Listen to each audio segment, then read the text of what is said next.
13 de maio de 2023. Neste sábado da quinta semana da Páscoa, a Igreja celebra a memória facultativa de Nossa Senhora de Fátima. Em nome do Pai, e do Filho, e do Espírito Santo. Amém. Meus queridos filhos e filhas, muito bom dia, vos saúdo com a paz que vem do Senhor ressuscitado, também com o amor, a docilidade da Virgem Maria, vos saúdo. Hoje nos unimos à igreja, celebramos essa memória. É uma memória facultativa, poderia não ser celebrada, mas é uma memória no Brasil muito conhecida, a memória de Nossa Senhora de Fátima, muito celebrada. Essa devoção se espalhou por todo o Brasil. Uma das aparições mais conhecidas que nós temos da Virgem Maria aqui em nossa nação. E é uma aparição muito importante. A Virgem Maria aparece aos pastorinhos e, dentre todas as aparições desse evento chamado Fátima, nós vemos que, de maneira muito resumida, a Virgem Maria unicamente pede a conversão da humanidade. O ser humano, quando no episódio da aparição, já caminhava para uma realidade de paganismo, um secularismo que matava a presença de Cristo na sociedade, né?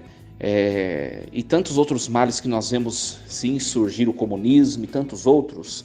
E a Virgem Maria aparece e pede penitência, conversão ao Senhor nosso Deus, nosso Salvador Jesus Cristo. Muito bem, meus queridos, nós vamos meditar nesta manhã desse sábado, nesta memória litúrgica, o texto dos Atos dos Apóstolos, o capítulo 16, versículos do 1 ao 10. Naqueles dias, Paulo foi para Derbe e Listra. Havia em Listra um discípulo chamado Timóteo, filho de uma judia crente e de pai grego. Os irmãos de Listra e Icônio davam bom testemunho de Timóteo. Paulo quis então que Timóteo partisse com ele. Tomou-o consigo e circuncidou-o por causa dos judeus que se encontravam nessas regiões, pois todos sabiam que o pai de Timóteo era grego.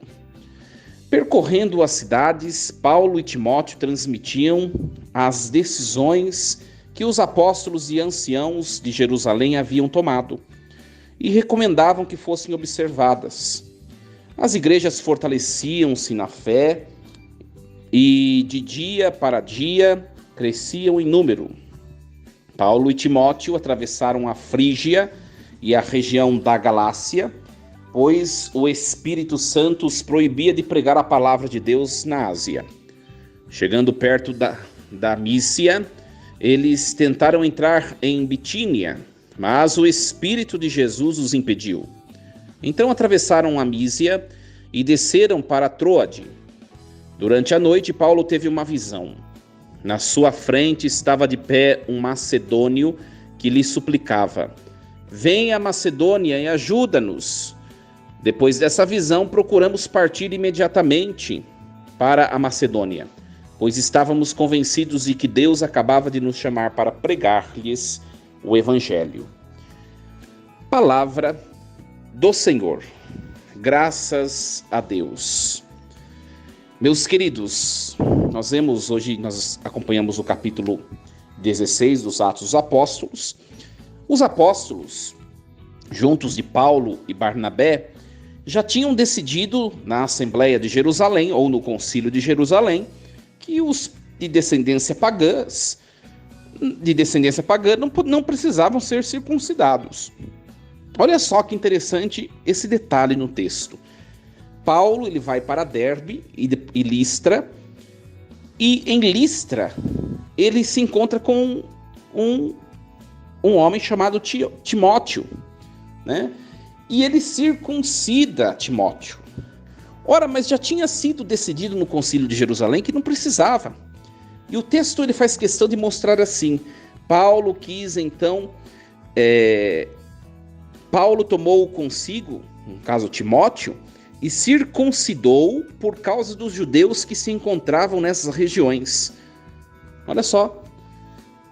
Então Paulo, mesmo sabendo da decisão que a igreja tinha tomado de não mais precisar acorrer à circuncisão, ele circuncida Timóteo.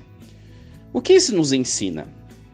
Que às vezes, meus queridos, olha só, isso vale para a vida de igreja, para a vida de fé, mas vale na nossa vida pessoal, no nosso trabalho, na nossa casa.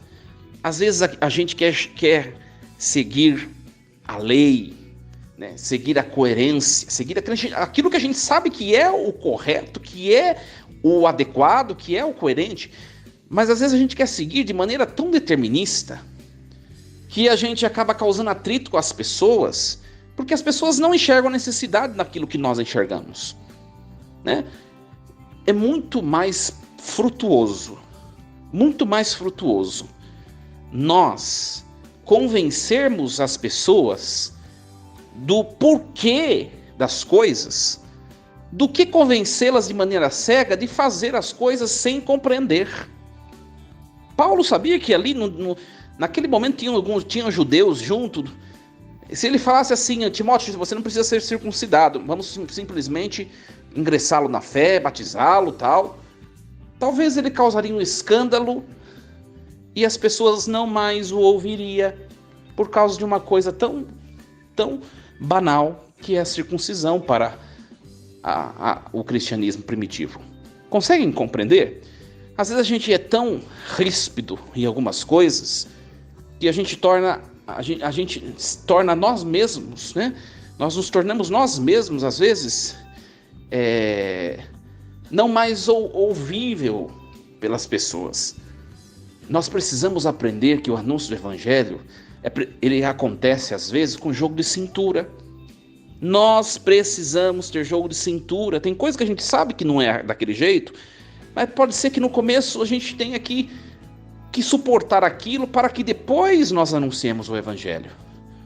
Por isso que às vezes, vou falar uma coisa para você, meu querido, minha querida. Por isso que às vezes você não consegue evangelizar as pessoas da sua própria família.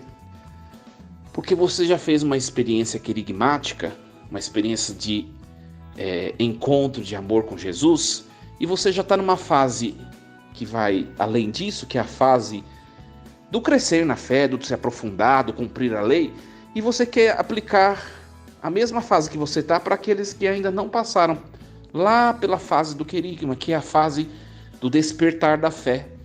Não exija dos outros o que os outros ainda não podem te dar. Fale de Jesus, fale de amor, pregue o evangelho, fala que nós cremos num Deus que nos acolhe. Esse é o anúncio primeiro da igreja. Quando a pessoa de fato fizer experiência com Jesus, ela vai perceber as exigências que o segmento de Jesus traz. Mas ela vai perceber.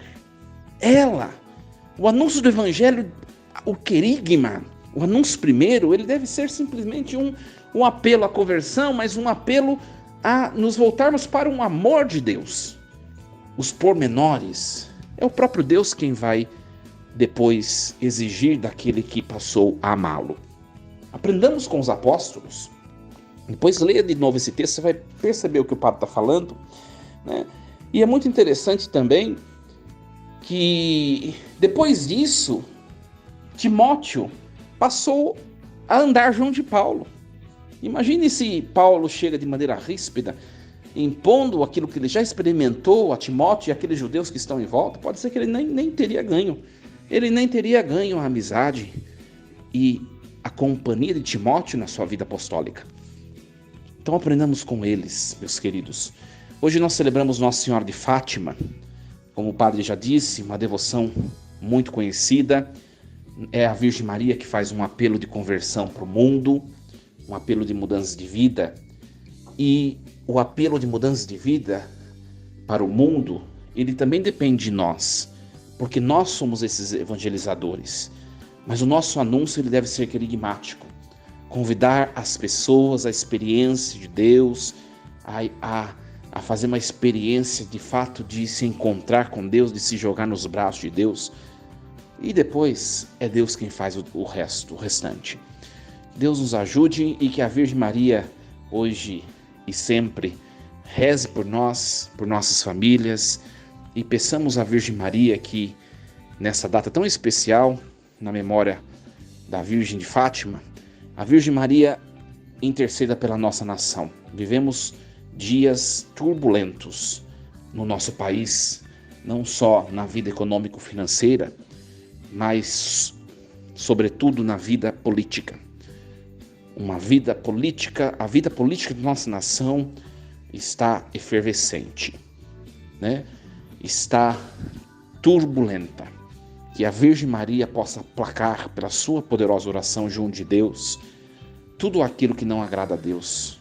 Reze pelo nosso Brasil. Nossa Senhora de Fátima. Força e coragem, meu querido, minha querida. Em nome do Pai, do Filho e do Espírito Santo. Amém. E lembremos-nos sempre, Deus está no comando de tudo.